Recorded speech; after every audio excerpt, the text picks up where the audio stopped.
Kalian atas permintaan Saudara Edo, hari ini kita akan melakukan ujian akhir, sebuah proses yang lumayan panjang setelah diselesaikan oleh Pak Edo, baik perkuliahan maupun penyusunan tesis.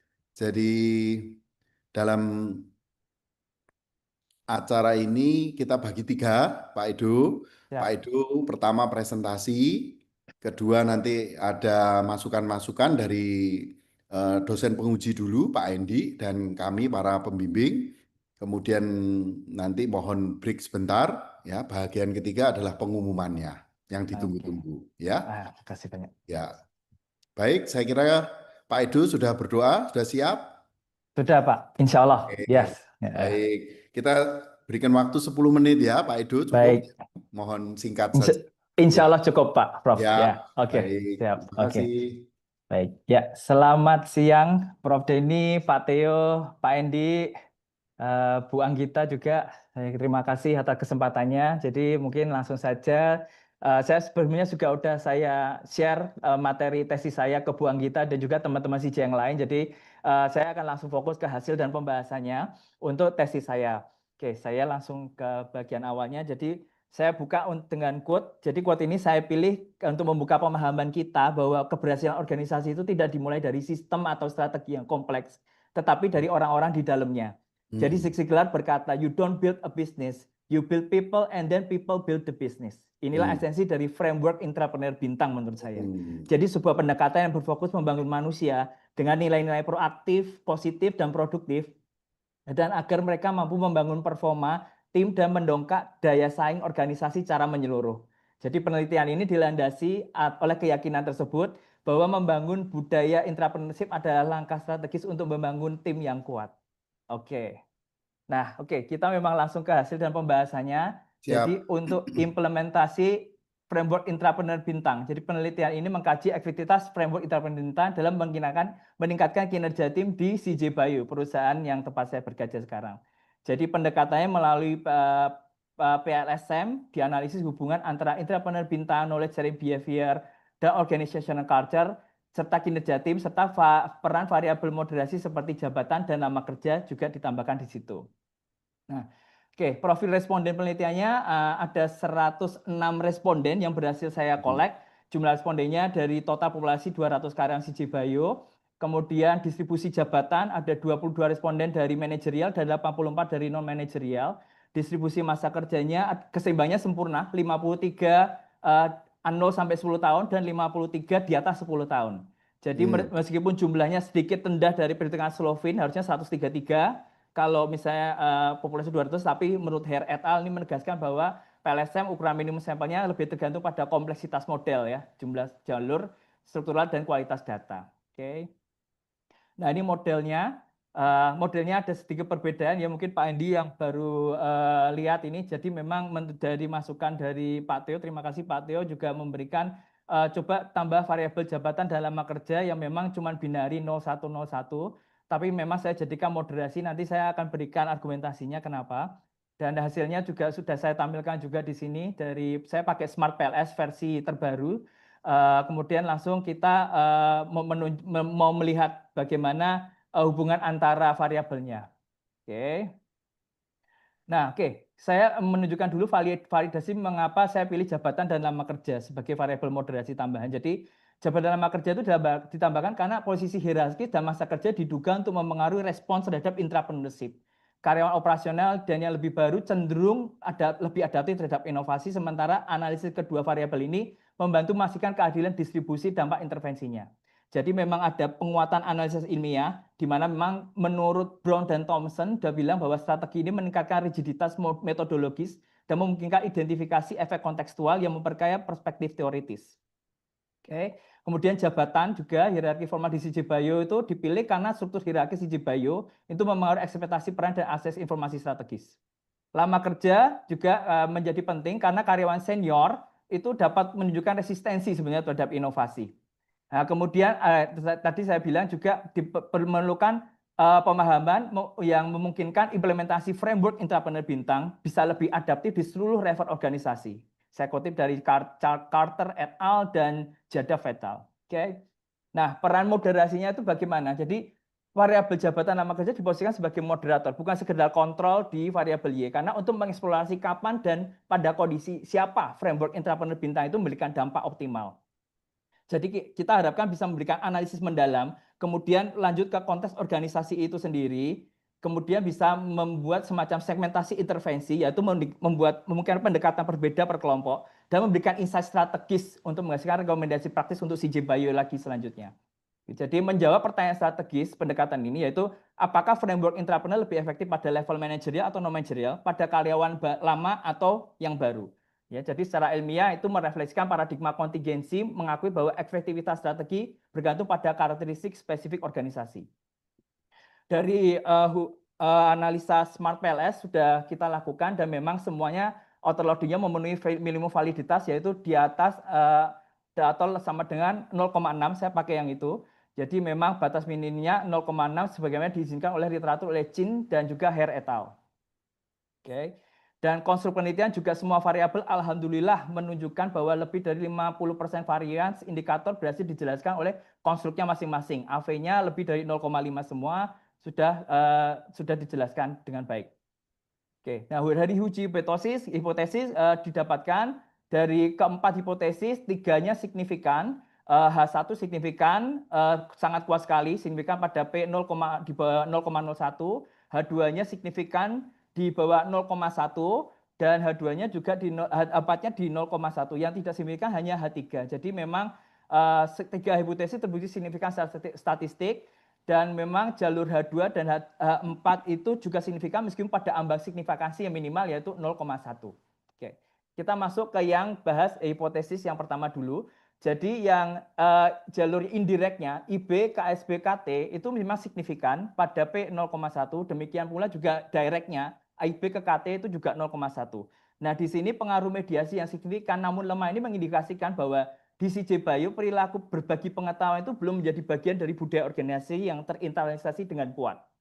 Jadi nilai-nilai intrapreneur itu cenderung lebih efektif ketika disampaikan langsung melalui otoritas, menandakan adanya struktur hierarkis dengan kekuatan manajerial yang masih dominan. Oke, lebih besar ya. Jadi memang directnya itu lebih besar 0,186 versus 0,085. Yes, betul Pak.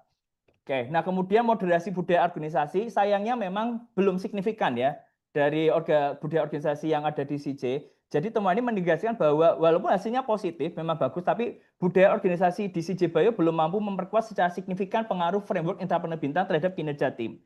Jadi budaya organisasi mungkin memerlukan penguatan terlebih dahulu secara internal melalui pelatihan, penyelarasan nilai antar departemen atau kepemimpinan yang lebih terbuka sebelum dapat berfungsi sebagai katalisator yang efektif. Dari simple slope-nya juga sudah kelihatan kalau terpisah gini artinya tidak signifikan. Oke, kemudian yang moderasi jabatan ini yang menarik. Jadi memang walaupun memang tidak signifikan dan S-square-nya juga lemah gitu, tapi pola yang muncul itu mengindikasikan bahwa pegawai pada level staff itu mungkin lebih terdorong untuk menunjukkan performa ketika diberdayakan secara intrapersonal dibandingkan manajer yang fokus kerjanya lebih strategis atau terikat dengan struktur organisasi formal. Jadi temuan ini membuka peluang untuk eksplorasi lebih lanjut bagaimana tingkat jabatan mempengaruhi persepsi dan penerapan semangat intrapreneurship. Nah, kalau lama bekerja ini lebih terlihat lagi di mana sama memang tidak signifikan dan hasilnya memang negatif, menunjukkan bahwa meskipun tidak signifikan secara statistik, arah negatif mengindikasikan bahwa pada responden dengan masa kerja lebih lama, pengaruh intrapreneurial terhadap kinerja tim itu cenderung lebih lemah. Hal ini kemungkinan disebabkan oleh resistensi terhadap perubahan, kebiasaan kerja yang lebih mapan, atau penurunan sensitivitas terhadap pendekatan baru dalam budaya kerja yang bersifat intrapreneurial. Oke, nah kita integrasikan ke bukunya Prof. Den, alhamdulillah ini. Jadi ini memperkuat temuan empiris dari setiap hipotesis bahwa framework intrapreneur bintang memberikan dampak positif terhadap kinerja tim. Oke, terima kasih bukunya Prof ini membantu sekali. Jadi saya langsung tertarik dengan contoh kasusnya aja dari proaktivitas lintas fungsi. Itu ada kasus IH kan, yang financial controller secara inisiatif mengajak timnya mendukung fungsi penjualan. Kemudian di berbagi pengetahuan ada kisah J. J itu analis data tanpa latar belakang marketing, ada ide mailing list, bikin mailing list ya dengan konversi signifikan. Kemudian ada kasus IS, yaitu budaya organisasi. Jadi waiter direkrut menjadi staff marketing karena perilaku proaktifnya. Dan terakhir dari Prof. Dendi sendiri kisahnya. Jadi kepemimpinan tanpa jabatan meningkatkan produktivitas pribadi dengan pola kerja inovatif tanpa menunggu otoritas formal. Jadi menunjukkan efektivitas kepemimpinan bottom up di sini. Nah, yang IH ini memang bagus. Ini saya coba visualisasi gambarnya. IH lagi bagi-bagi brosur di pasar nih. Jadi IH ini wujud nyata entrepreneur bintang. Saya nggak tahu nih laki atau perempuan loh, Prof. Jadi saya bikin kayaknya laki, Pak. Laki. Ya, siap. Jadi memang IH ini menunjukkan proaktivitas finansial. Sebagai financial controller berani bergerak di luar tupoksi untuk mendukung tim penjualan. Kemudian belajar mandiri aspek teknik, kemudian solusi negosiasi juga. Jadi melakukan solusi saat keterlambatan serah terima properti terhadap pelanggan ya. Kemudian ada dampak kolektifnya itu kepemimpinan informal dan perilaku lintas fungsi meningkatkan efektivitas negosiasi dengan pelanggan. Jadi kasus ini membuktikan bahwa nilai intrapersonal seperti proaktivitas dan kepemimpinan tanpa jabatan formal itu berpengaruh positif terhadap kinerja tim dengan koefisien jalur 0,186. Gitu. Wow. Nah, J ini lebih menarik juga. Jadi J itu bukti mediasi knowledge sharing behavior. Jadi pertama idenya ditolak, dia bikin mailing list ya kan, tapi ditolak kan sama teman-temannya, ya kan. Kemudian dia tetap berbagi insight data, berani berbagi pengetahuan melalui forum diskusi lintas departemen, meski ide awalnya nggak diterima. Kemudian dia implementasi ide, tim marketing akhirnya menetapkan strategi segmentasi berbasis datanya, itu diusulkan, dan hasilnya signifikan. Dia meningkatkan penjualan konversi sebesar 23% dalam 3 bulan. Jadi membuktikan bahwa knowledge sharing behavior menjadi saluran mediasi penting ya dalam distribusi nilai entrepreneur. Ini gambarnya si J lagi bawa bis ke Citraland Surabaya kalau nggak salah. Iya, betul. Iya. Itu bisnya ada mereknya Citraland itu. Iya, betul, ada merek Citraland. Saya suruh AI nulis ada Citralandnya ya di bisnya gitu. Keluar, Prof. Ya. Oke. IS, nah saya nggak tahu IS laki atau perempuan, Prof. IS cewek. Ya, cocok berarti benar tebakan saya. Iya. Di Palimanan Resto ya, Prof ya. Betul. Jadi dia potensi moderasi budaya organisasinya terlihat. Jadi dia adalah pelayan yang proaktif. Jadi menunjukkan orientasi layanan yang luar biasa terhadap sebagai waiter.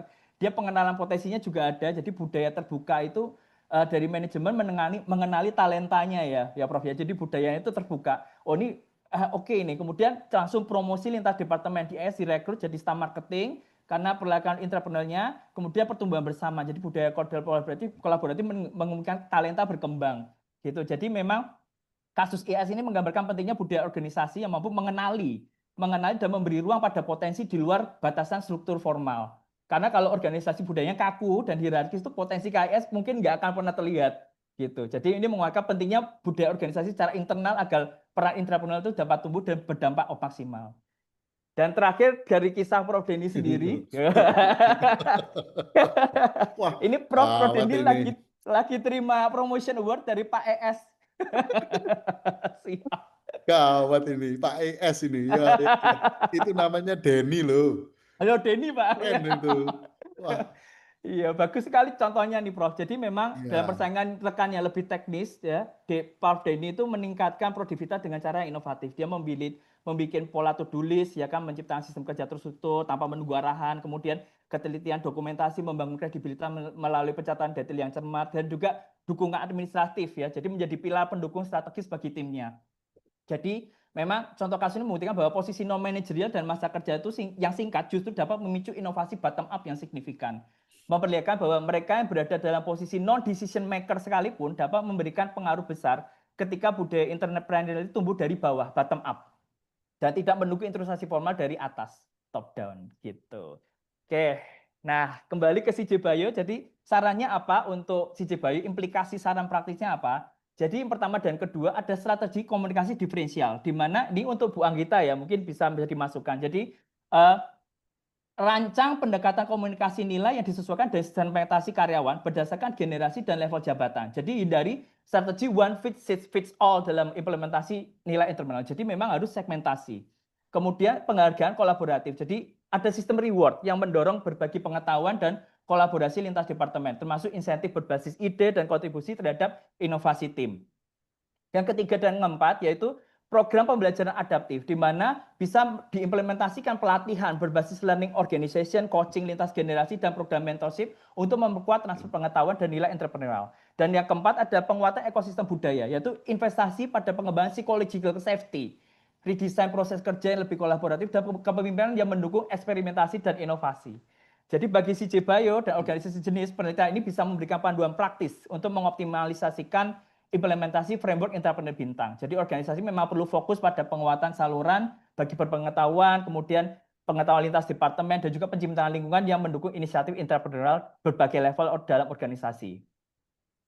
Nah, keterbatasan penelitian memang saya akui jumlah respondennya mungkin saat struktural masih oke, tapi masih di bawah estimasi minimum Slovin, dan pengambilan data cuma 1 kali, cross sectional study belum memungkinkan gitu. Jadi sehingga belum mungkin analisis longitudinal terhadap perubahan sikap dan pelaku entrepreneur. Jadi pendekatan kuantitatif murni ini kan juga belum menggali kedalaman narasinya ya. Jadi memang perlunya adanya metode kualitatif lebih lanjut. Saya rasa seperti itu. Dan ini kesimpulannya.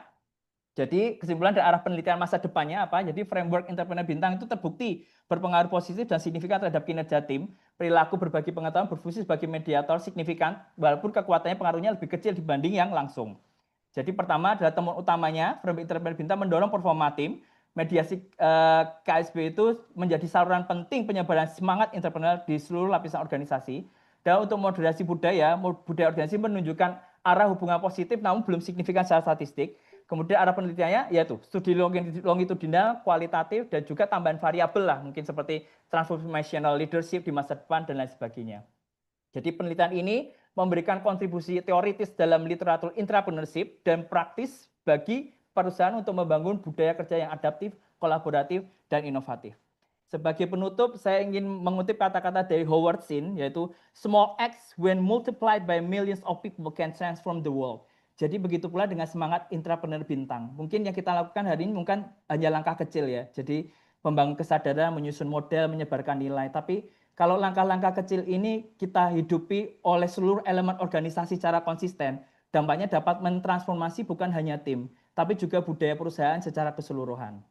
Ya, demikian dan terima kasih Bapak Ibu sekalian. Wah, mantap Pak Edo, terima kasih untuk presentasinya. Meskipun waktunya molor 15 menit, saya nggak menghentikan karena saya terpesona sama presentasinya ini, luar Wah, biasa. makasih Prof. Ya. Nah, mohon maaf Bu Anggita, kita berikan aplaus Bapak Ibu untuk Ibu Anggita yang merupakan mitra bertindak di CEIL Jedang dari Pak Edo.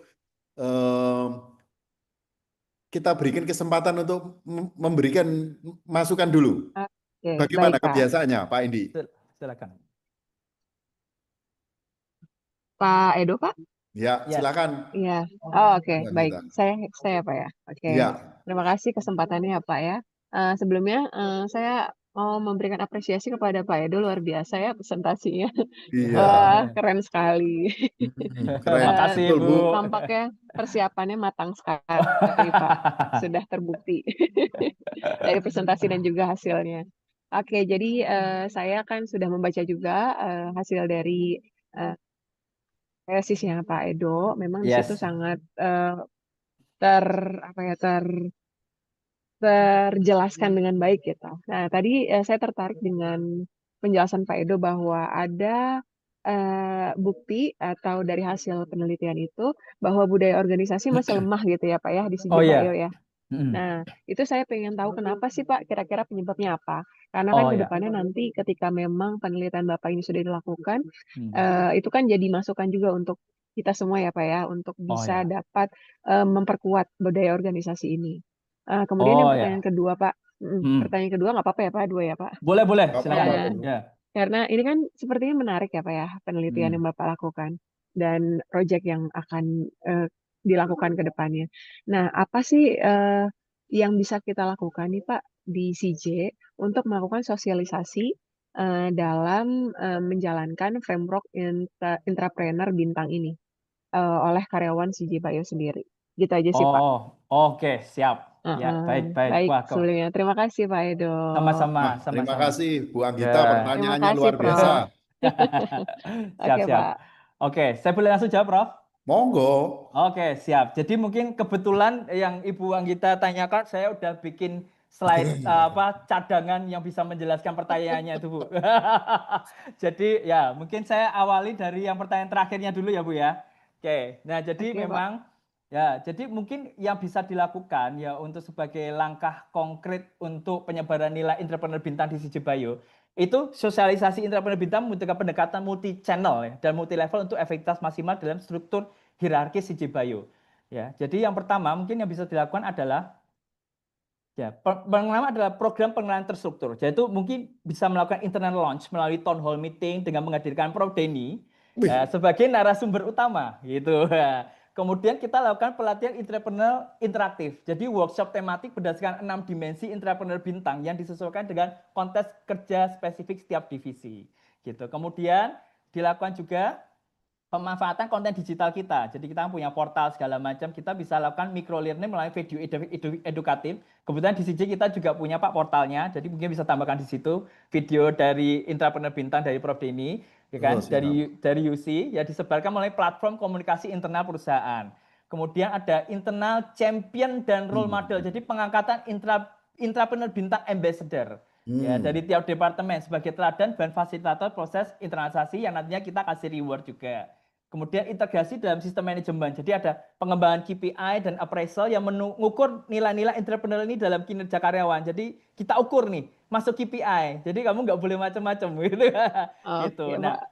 Nah, kemudian ini roadmap-nya saya juga buatin. Jadi ada bulan pertama kita lakukan internal launching, yaitu awareness dulu sama engagement, ya kan. Kemudian bulan kedua, ketiga kita lakukan education dan capacity building. Ada workshop, micro learning, coaching, segala macam.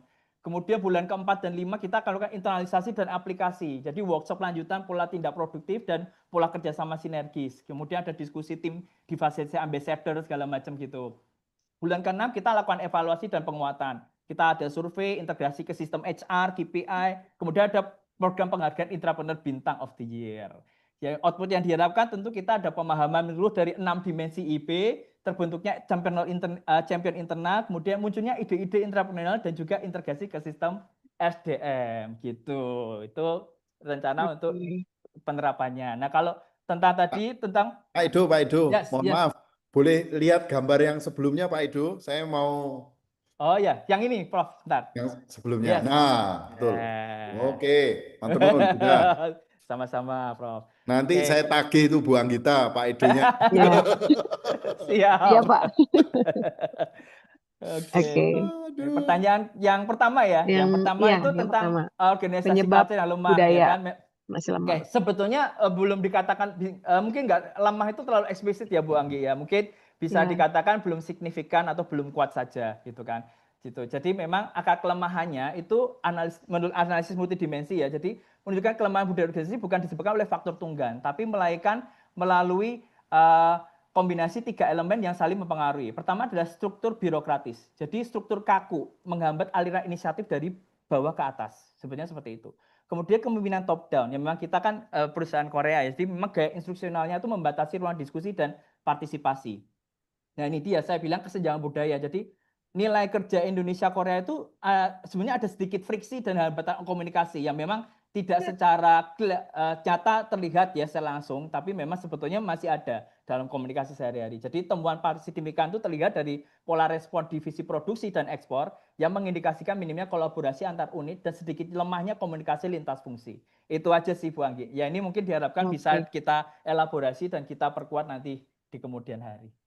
Baik, terima kasih Pak Edo. Sama-sama. Nanti kayaknya kita perlu waktu lagi untuk diskusi terkait ini ya Pak ya, lebih detail lagi ya. Sama-sama. Ya boleh. Kapan aja Baik, boleh. Pak. Wah, Siap. terima Terima kasih, banyak Bu Pak. Anggita sudah menyisiapkan waktu untuk mengikuti ujian dari rekan Ibu ini Pak Edo ini. Iya. Ya. Baik, sama-sama Pak Denny. Terima kasih. Prof. Mohon titip Bu, Pak Edo di kantor. Siap, Kalau Pak. nakal dijewer aja. Oke, Pak. Baik, sebagai penguji dari UC S2 online, Pak Endi, monggo Pak Endi. Oke, terima kasih Prof. Denny, Pak Theo dan Bu Anggita sudah mohon izin mau diskusi sedikit ini. Saya harus nggak bisa berkata-kata nih Pak Edo, kayaknya sudah dijelaskan semua. Iya. Isinya juga saya lihat sudah terstruktur lah ini, terus gimana ini. Saya ditembakin terus ya Pak Endi ya. Wah, saya kleper-kleper ini sudah. Ya, jadi setuju sekali dengan Bu Anggita sudah dipersiapkan dengan matang. Nah, saya kalau mahasiswa UC kayak Pak Edu semua, rasanya senang saya itu. Yo yo yo. Atau langsung aja Pak Edu, nggak usah ujian langsung, atau sudah S3 belum ini? Iya belum. Langsung aja gitu. Langsung ya.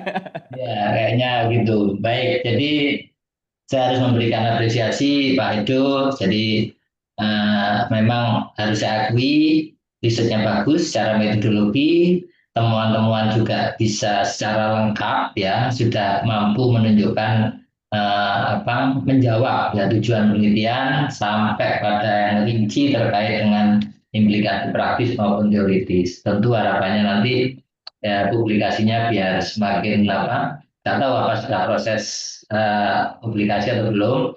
Artinya sayang kalau ini hanya di peringkat cinta yang bawah, harusnya bisa tembus yang lebih tinggi. Tentunya gitu. Siap Pak. Nah, tapi tetap saya diberi tugas oleh Pak Theo sebagai penguji, sehingga saya harus mengkonfirmasi beberapa hal ya Pak Theo ya, Pak itu ya. Ya.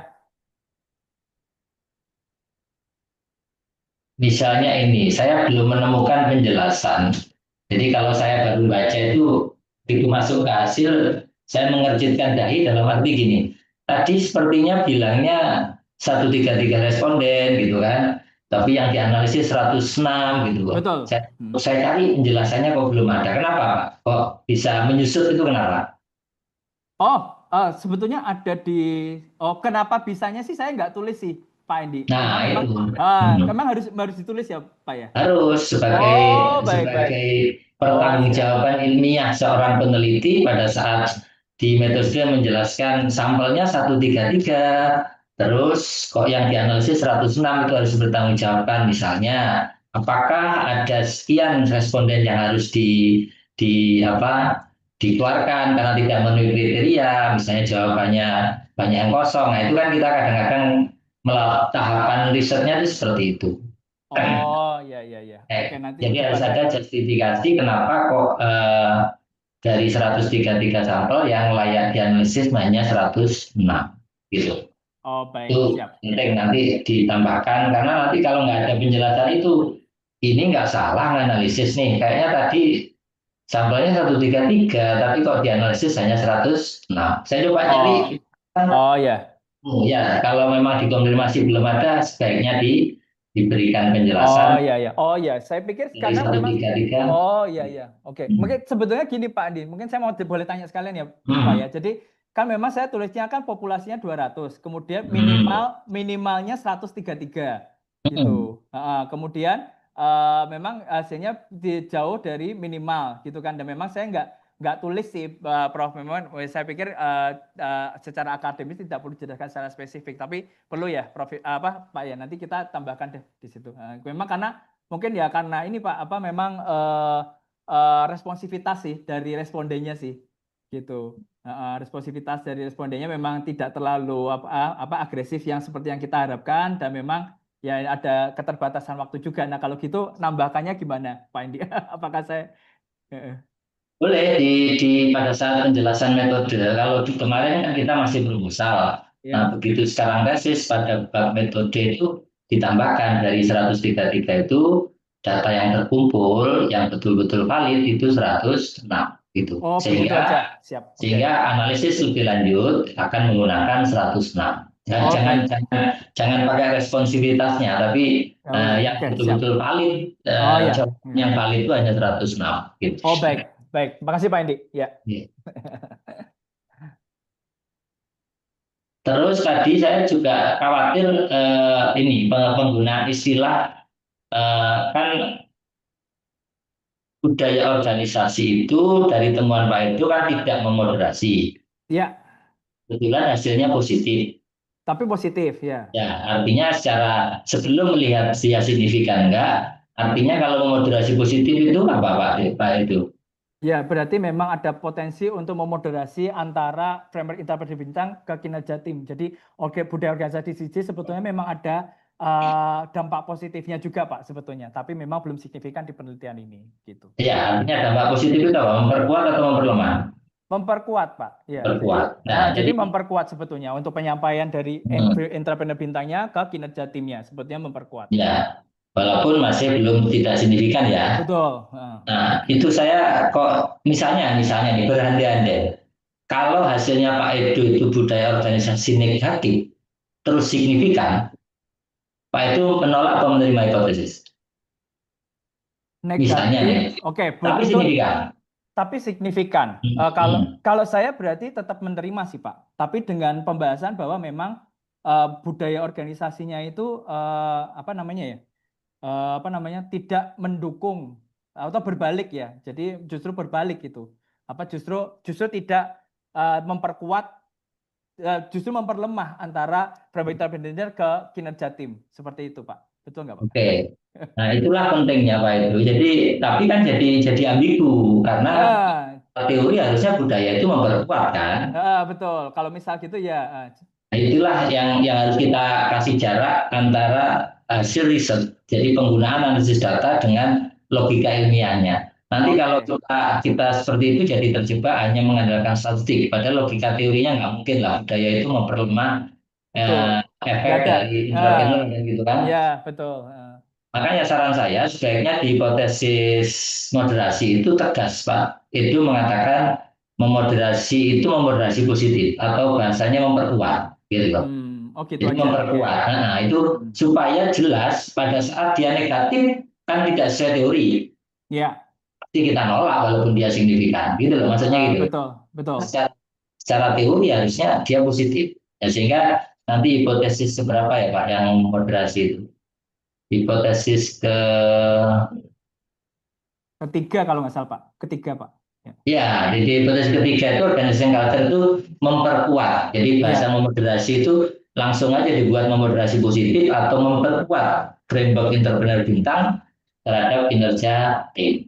Gitu. Itu supaya bisnya teori, Bapak merumuskan hipotesis, begitu diuji, terlepas dia positif negatif, kalau nggak signifikan ya berarti kita tolak gitu loh. Oh Karena iya. kalau ada itu, kalau Bapak kebetulan datanya hasilnya negatif, mau nggak mau Bapak harus nerima hipotesis. Iya, mau nggak mau kan? Iya Pak. Iya. Jadi salah Bapak, kesimpulannya jadi salah gitu loh.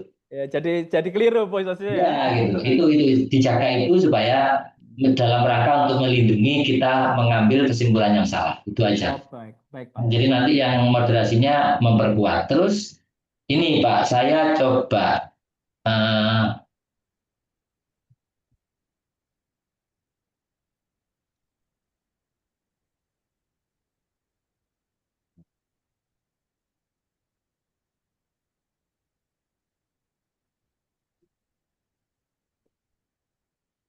jadi maknanya kalau Bapak ditanya, berarti budaya pengaruhnya masih besar nggak terhadap kinerja tim? Budaya terhadap kinerja tim Pak. Kan tadi diskusi dengan doang kita ada bahasa budaya lemah gitu loh. Oh Anunya. iya, budaya lemah dalam memoderasi intrapreneur bintang dan kinerja tim, Pak. Tapi kalau Ya. budaya ke kinerja tim memang sebetulnya hasilnya di Smart PLS ada dan itu signifikan, itu ada. Tapi saya kan nggak ada panah ke situ, Pak. Itu sebetulnya Oke. ada, Pak. Iya. Ya, jadi saya khawatir kalau budaya itu lemah. Jadi tidak berhenti di situ. Lemah dalam memperkuat, maksudnya gitu ya. Betul, lompat dalam Lemah memperkuat. dalam memperkuat peran Iya. entrepreneur peran memperkuat entrepreneur bintang terhadap kinerja tim.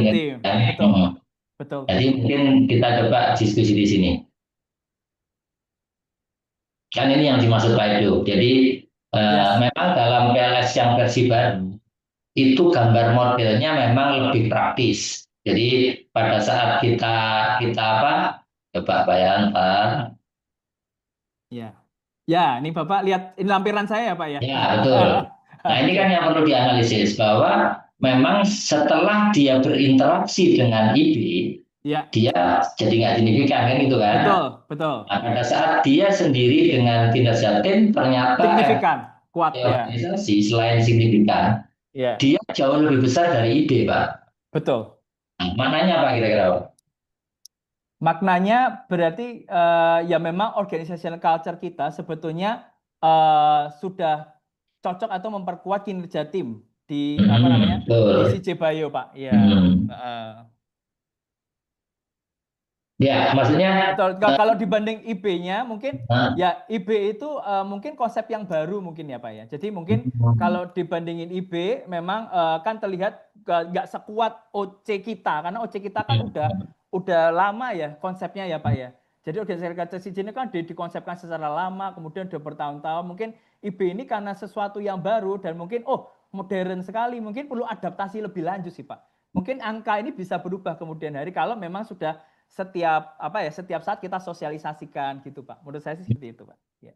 Nah, itu yang saya tunggu, Pak. Jadi di tulisan Bapak belum ada statement itu. Jadi Bapak bisa menggunakan bis data ya, bis analisis ya.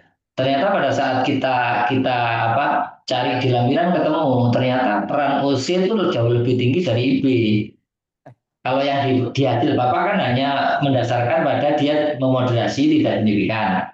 Tapi itu di luar hipotesis Pak. Gimana boleh? Nah, enggak, itu kan makanya hipotesis kan ditolak. Ah, Pertanyaannya kenapa ditolak kan Bapak harus ada argumentasi logis. Kenapa interaksi antara OC dan IB itu tidak signifikan, padahal OC sendiri, IB sendiri pengaruhnya signifikan kan, logikanya gitu kan.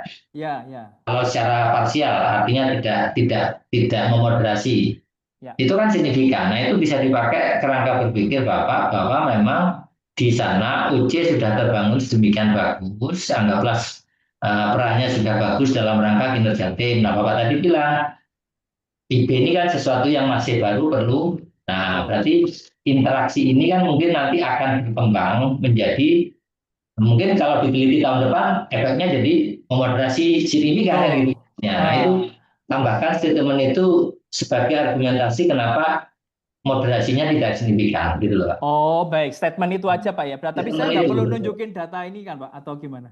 Di kan dia sudah ada di tabel yang ininya, di tabel yang lampiran. atasnya atau diambil yang di hubungan antar variabel itu kan ada itu.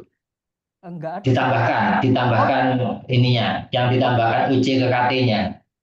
ditambahkan Pak. Tapi oh ya udah, coba nanti saya coba tanya ya Pak ya gimana Ya, nambahannya. ditambah Soalnya kan saya pikir cuma ini ke sini. hipotesisnya aja yang di ini. Ya, betul. Lanjut hipotesis atau ditambahkan mengacu ke lampirannya bisa. Ini bisa. Menurut saya bagus kalau ini dimasukkan sebagai justifikasi kenapa pada saat IB maupun OC ini ke kinerja tim signifikan semua, tapi interaksinya ternyata tidak signifikan kan itu kan Betul. Pak. Ya, Jadi betul Pak. ada dasar hasil analisis yang bisa Pak gunakan sebagai argumentasi Oh ya, ilmiahnya gitu paham ya. Pak.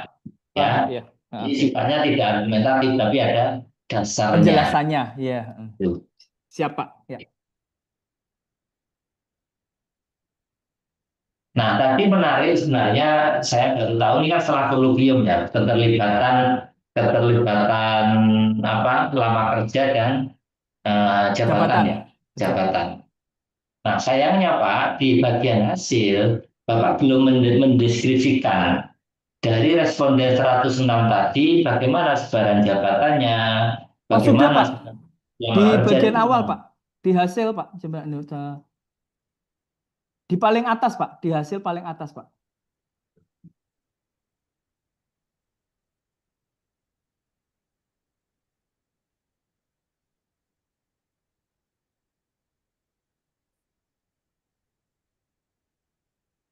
Ada nggak ya Pak ya? Sebentar saya. Oh, yang ini ya, yang 22 orang kelompok jabatan manajerial itu. Betul Pak. Yang dalam Oh, dari yang 84 yang non manajerial. Oke. ya di Ya. situ Pak. Di awal Pak saya kasih tahu. Ya, ya. Betul. Yang 53 orang yang lebih dari 10 tahun. Nah, ini Betul. kebetulan sama yang kurang Ya, imbang betul, Pak. betul. Karena dari 53 yang kurang dari 10 sama 53 lebih dari 10 gitu ya. Iya, Pak. Oke, Iya, maaf betul. ya. Berarti Ya. kelewatan. Oke.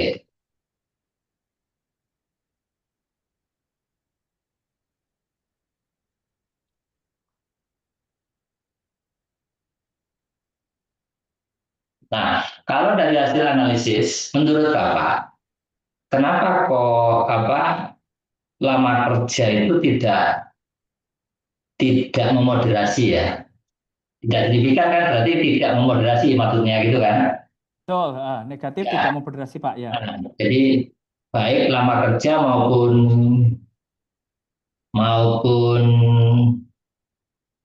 Jabatan jabatan tidak sebetulnya tidak signifikan tidak memoderasi. memoderasi. Nah, Ah. penjelasannya apa, Pak? Oh, jadi gini Pak, kalau itu kan jabatan sama lama kerja itu kan binary 1-0 Pak. Jadi bacanya itu buka apa namanya memoderasi atau enggak. Jadi memang kalau secara signifikasi memang tidak memoderasi. Tapi kalau dia positif, berarti yang satu itu memang yang di atas Pak dari simple slope-nya. Kalau mungkin saya share screen sebentar Pak ya, si Jin biar jelas. Bentar. Jin.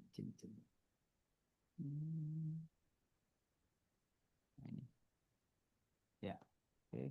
Nah, kita ambil dari yang sini Pak. Ya, oke. Nah, jadi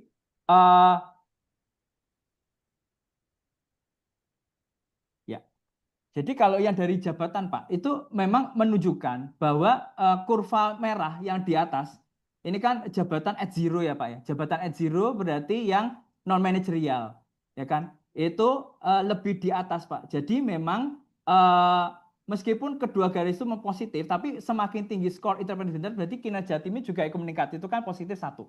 Kemudian kalau misalnya kelihatan di atas, berarti itu kelompok manajerial itu nilai-nilai entrepreneur itu justru lebih kuat Pak, dibandingkan yang non manajerial itu lebih kuat daripada manajerial gitu. Dan ini disebabkan kalau menurut saya karena memang orang-orang yang non manajerial ini kan lebih operasional, yang front ya Pak ya, front operasional. Jadi yang day to day langsung ketemu sama masalah, kemudian kita perlu solusi praktis, kemudian yang efisien. Jadi memang nilai-nilai entrepreneur itu atau inovasi segala macam itu akan lebih diterapkan secara praktis oleh mereka Pak. Sedangkan kalau yang manajerial karena mereka lebih ke strategis, kemudian ada struktur organisasi yang harus mereka jaga, regulasi. Jadi mereka cenderung lebih berhati-hati Pak. Jadi seperti itu. Jadi memang di bawahnya gitu Pak. Jadi memang moderasinya tuh bacanya seperti itu Pak. Kalau saya coba mempelajari dari literatur ya Pak ya. Kalau kita pakai moderasi yang angkanya binary 0-1 itu. Jadi seperti itu Pak.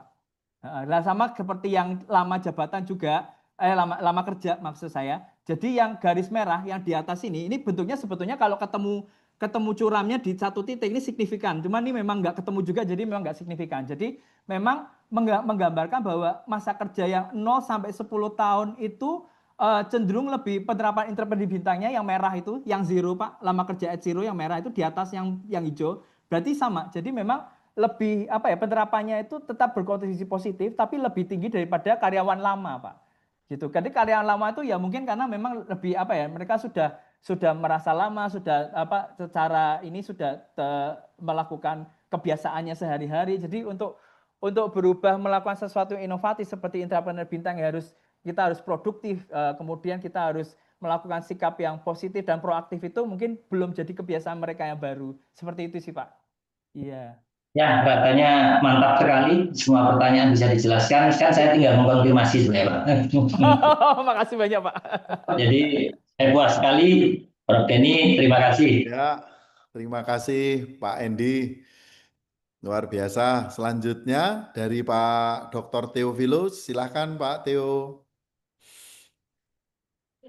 Baik, kalau dari saya sebenarnya nggak banyak, Prof, karena hanya beberapa yang pengen saya klarifikasikan bahwa dengan jabatan dan lama waktu kerja memiliki efek moderasi yang berbeda, gitu ya Pak Edo ya? Ya, efek moderasinya beda Pak. Ya. Beda. Jadi mungkin ya bisa ditambahkan terkait apa sih sekiranya yang membuat itu berbeda dan kira-kira kenapa itu. Oke. Nah, setelah daripada itu, ya saran saya ketika nanti Pak Edo menginputkan saran untuk penelitian selanjutnya, itu jangan lari daripada itu, Pak. Apa yang belum dilakukan oleh riset ini itu Bapak tuangkan ke dalam saran. Semisal, kalau tadi kan Bapak bilang menggunakan longitudinal lah segala macam. Well, it's good thing, ya bagus, tapi mungkin akan lebih baik jika kita fokuskan dulu. Misalnya, dalam konteks intrapreneur bintang yang diajukan oleh Prof. Denny gitu, di jabatan-jabatan yang middle manager ke atas, itu lebih berfokus ke yang mana? Misalnya seperti itu. Oh, lebih Apakah spesifik. lebih Oke. Ya. apakah Hmm. lebih berfokus ke lawan Interaksi. bicara, Ya. interaksi, atau apa Atau gitu? sosok. Nah, itu yang mana? Sehingga ke depannya itu akan menambah lebih dalam konsep dari intrapreneur bintang. Ya, ya. Bahwa untuk yang middle manager ke atas itu, oh saya harus fokus ke yang ini. Nah, nanti kan itu bisa diterapkan dalam Ya. dokumen SOP atau apa gitu loh, Pak. Oh, baik, Pak. Siap. Ya, Nah, ya. itu akan jauh lebih Ya. apa ya? Lebih memberikan suatu pemahaman terkait IB yang holistik. Saya pikir seperti itu sih. Iya, iya. Saya juga kepikir sih Nah, mungkin untuk studi selanjutnya karena ini kan langsung gelondongan intrapreneur bintang ya, Pak Teo ya. betul, betul, betul. Ingat waktu kita ngurangin butir-butir itu banyak banget itu dari Prof Jimmy itu Pak Prof Ya, Den, aduh betul. banyak banget. Itu Banyak kita coba banget. narrow down itu memang, tapi kayaknya kalau misalnya kita bikin hipotesis dari 6 dimensinya itu juga menarik gitu Prof. Jadi nggak terlalu kompleks. Jadi kita ukur setiap 6 dimensi itu efeknya bagaimana, itu juga sebenarnya awalnya lebih menarik itu sih. Sebelum kita lanjut ke yang Oke. kompleks gini. Ya. Sebenarnya itu bisa langsung terlihat di reliability testnya sih Pak Edo. Sebenarnya ya Ya. per dimensi itu kan ada Ya. indikator Betul. butirnya. Itu bisa kelihatan. Nah, selain daripada itu ya mungkin bisa dipastikan bagaimana IB ini bisa digeneralisir untuk bidang industri yang lain, Pak Ya, Edo. betul. Ya, itu harus tertulis nanti di bagian implikasi manajerialnya. Oh, baik. Sehingga, nah, bisa aja Bapak tulisnya, oh kalau di pendekatan untuk teman-teman yang middle manager ke bawah, itu akan berfokus di mana. Kalau yang middle manager ke atas, akan lebih berfokus di mana, gitu. Oke. Nah, itu lebih apa ya, lebih holistik lah kalau saya bilang. Baik, siap Pak. Gitu ya, Pak. Siap, Oke, saya Pak. rasa cukup dari saya, Prof. Wah, terima kasih Pak Dr. Theophilus. Jadi memang sudah diborong ini sama Dr. Andy ini sehingga kami merasa bersyukur ini Pak Edo Ya. atas apa ya, kualitas dari riset tesis Anda ini luar biasa ya. Terima kasih, Pak. Lepas di luar ini teori, kebetulan saya yang introdusir ke dunia ini, ya tentu saya sudah jatuh cinta, tetapi bagaimana Anda mengelolanya itu sungguh luar biasa, ya. Menurut saya ini sebagai seorang dosen ini termasuk hari yang paling berbahagia buat saya. Wah, alhamdulillah. Iya, karena salah satu mahasiswa kami itu kemudian meneruskan bikin riset, ya memakai aja kami sudah sangat bersyukur. Tapi risetnya ini luar biasa, ya diletakkan dalam lembaga yang luar biasa, korporasi Cil Jedang, siapa yang nggak tahu Pak, ya. Jadi Bu Anggita, Pak Edo ini mohon titip ya, kalau nakal dijewer aja itu. Ya, Siapa, tapi siapa. beliau ini merupakan aset bagi Universitas Putra ini, ya. Wah, makasih Prof. Ya. Sangat berkontribusi di dalam eh, apa ya, pengembangan teori intrapreneur bintang ini, ya. Terima kasih. Nah, kalau sebagai penguji dalam hal ini, meskipun saya sebagai pembimbing, Pak Edo, terus terang saya sebagai pencetus intrapreneur bintang ini, saya ini merasa sungkan dengan corporate culture. Ya, Bu Anggita tadi juga mengkritisi hal itu, Pak Endi juga, ya, kemudian Pak Theo juga. Saya ini sebenarnya ingin menempatkan teori intrapreneur bintang atau framework intrapreneur bintang itu sebagai begini nih, sebagai botol infus. Ya, sebagai botol infusnya. Nah, obatnya sendiri itu adalah budaya korporasi setempat, budaya lokal korporasi itu. Sehingga memang saya sudah bisa memprediksi bahwa intrapreneur bintang itu tidak akan lebih tinggi daripada budaya. Begitu. Jadi ini yang mungkin saya bisa sedikit kontribusi. Nah, menurut Pak Edo menanggapi apa yang saya sampaikan ini bagaimana Pak Edo? Oh iya, oke. Sebetulnya memang mungkin betul Pak. Jadi mungkin IB itu sifatnya akan lebih kayak apa ya namanya ya? Menerjemahkan. Lebih kayak translator atau mungkin Iya, sebagai apa ya, komplementer dari OSI. Jadi iya, makanya IB itu akan bersifat betul, seperti bunglon. Jadi dia bisa di mana aja pengennya gitu. betul. Jadi akan Jadi, memang heeh, menjembatani antara OSI itu sebetulnya. Jadi betul. menjembatani antara gimana OSI setiap organisasi atau setiap company itu bisa terimprove dengan lebih baik lagi dengan IB. Karena Iya, IB ini kan kayaknya lebih modern ya Pak kalau saya lihat, dan lebih iya, diadaptif sama perkembangan zaman. Kita harus proaktif, iya, positif dan produktif. Kita harus gitu betul, terus gitu kan. Karena memang betul. perubahan ini kan cepat sekali ya Pak Prof ya. Iya, Ya perubahan itulah yang kita harus gunakan atau kita jadikan teman dengan menggunakan prinsip-prinsip IB ini Pak. Seperti iya. itu Pak. Iya. Baik, ya. Jadi Pak Edo, mungkin ini sebagai penutup saja ini karena udah luar biasa ini, ya sudah semua puas ini, ya. Jadi ada satu framework yang mungkin belum sempat saya kenalkan ke Pak Edo, itu adalah framework level organisasi, namanya DIAA. Oh iya. Dia, ya, dia mungkin dibacanya gampang dia, double I sama double A. Iya. Nah, di dalam dia itu ada proses yang pertama, itu adalah internalisasi. Nah, internalisasi inilah yang menggunakan alat namanya infus intrapreneur bintang yang diisikan di dalam alat infus itu yaitu obat, yaitu OC, ya, organizational culture dari masing-masing lokal ini. Sehingga intrapreneur bintang ini adalah generik, Pak. Ya, justru dia bisa beradaptasi, menempel ke perusahaan-perusahaan untuk memasukkan, kalau maaf, cil jedang itu apa, Pak?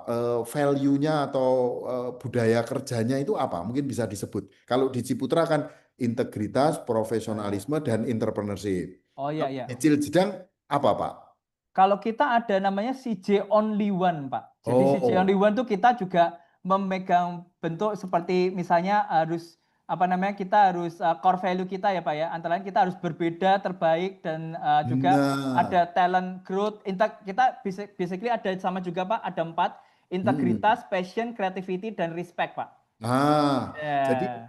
dalam hal ini bagaimana intrapreneur bintang itu sebagai alat infus bisa memasukkan 4 obat itu, Pak. Jadi sebenarnya itu kelahiran intrapreneur bintang. Jadi dia tidak membangun budaya baru bagi korporasi, tetapi adalah Betul. meningkatkan pemahaman dari para karyawan, anggota organisasi untuk lebih memahami begitu ya, secara pikir, sikap dan tindakan pada saat dia berinteraksi, bagaimana yang core value 4 itu bisa terjadi di cil Betul. jedang begitu. Betul Pak. Kalau di Ciputra 3 misalnya gitu. Ya. Kalau di Pertamina berbeda lagi begitu, Betul. Pak.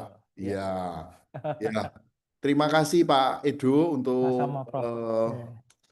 anu ya, hasil kerja luar biasa dimulai dengan pertemuan saya ini di luar negeri itu di Masih di Vienna, Prof. di mana, di Vienna ya. Vienna, Oh, ya. di Vienna ini.